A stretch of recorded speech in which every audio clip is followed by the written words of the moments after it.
मैं सरदार हूं और ऐसी कई उदाहरणें हैं पंजाब के अंदर। अगर किसी मुस्लिम के पास कब्रिस्तान नहीं था तो सरदारों ने अपनी जमीन देकर कब्रिस्तान बनाए।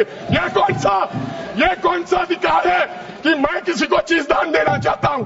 और इसको कौन बताएगा? रिजू साहब ये बताएंगे कि ये प्रैक्टिसिंग मुस्लिम है या नहीं है? ये सरासर अन्याय है।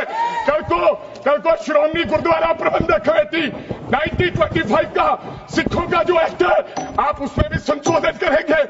आप जानबूझकर इनको अपनी लात के नीचे से दबाना चाहते हो, इनकी छाती पर चढ़ना चाहते हो, जानबूझ के मुसलमान को मारना चाहते हो, जानबूझ के इस देश में मिनॉरिटीज को खत्म करना चाहते हो। अगर वक्फ बोर्ड नहीं छीनोगे, अगर जमीनें नहीं छीनोगे, तब तक मुसलमान आपके सामने झुकने वाला नहीं है। और फिर क्या कहा गृह मंत्री साहब ने? आज गृह मंत्री साहब ने कहा, मैं ज्यादा रेपुटेशन ना करते हुए सीधा बिल का विरोध करने के लिए खड़ा हुआ हूं।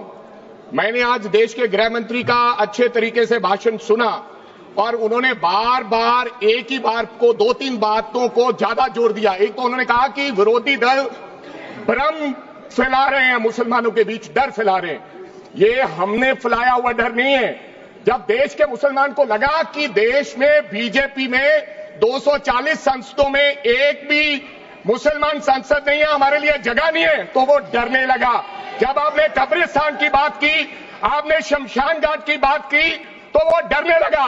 जब गोधरा हुआ, जब मुजफ्फरनगर हुआ, जब दिल्ली हुआ, जब हरियाणा मेवात में दंगे हुए, तो देश का मुसलमान डरने लगा।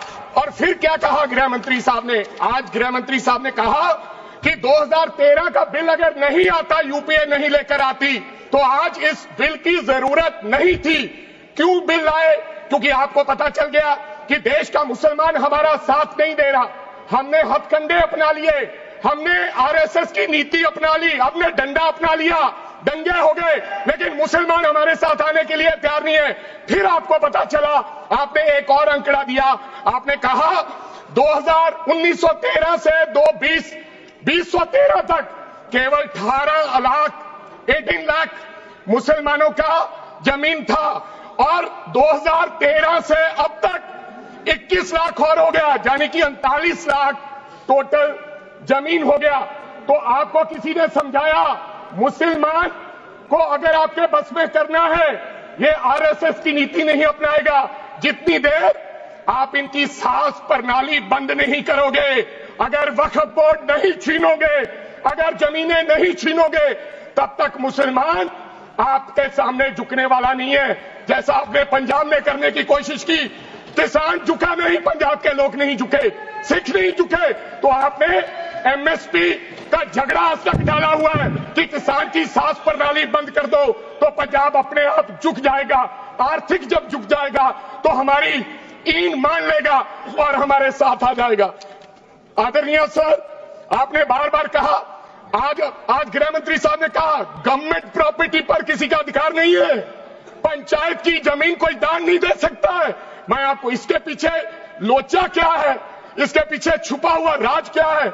1947 में जब बंटवारा हुआ था, 47 से लेकर 1954 तक सारी प्रॉपर्टी गवर्नमेंट के नाम हो गई थी। उसके बाद 1954 में एक्ट बना, तो वो एक्ट में सर्वे हुआ 1961 टू 1970। सर्वे किसने किया?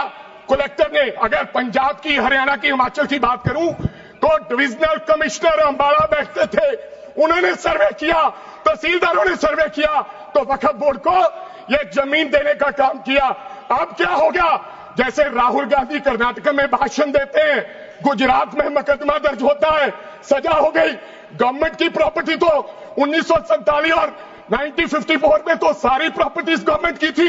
अब एक बंदा खड़ा होगा तो वो कहेगा कि यहां पर यह गवर्नमेंट की प्रॉपर्टी है, डिस्प्यूट होगा, तो आप वक्फ बाय यूजर का अधिकार खत्म कर दोगे कि ये तो जमीन गवर्नमेंट की थी, आप उसकी जमीन छीन लोगे। फिर आपने कहा लिमिटेशन एक्ट की बात कर रहे हैं आप, और किसी धार्मिक स्थानों पर तो लिमिटेशन एक्ट लागू नहीं होता, इनके ऊपर क्यों?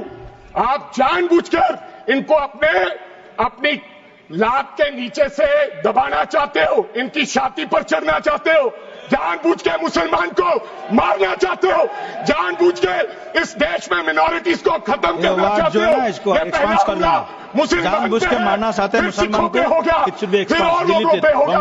और लास्ट आपने कहा प्रैक्टिसिंग मुस्लिम, एक आपने और कंडीशन लगा दी लास्ट कि 5 साल प्रैक्टिस मुस्लिम होना चाहिए, वो दान दे सकता है।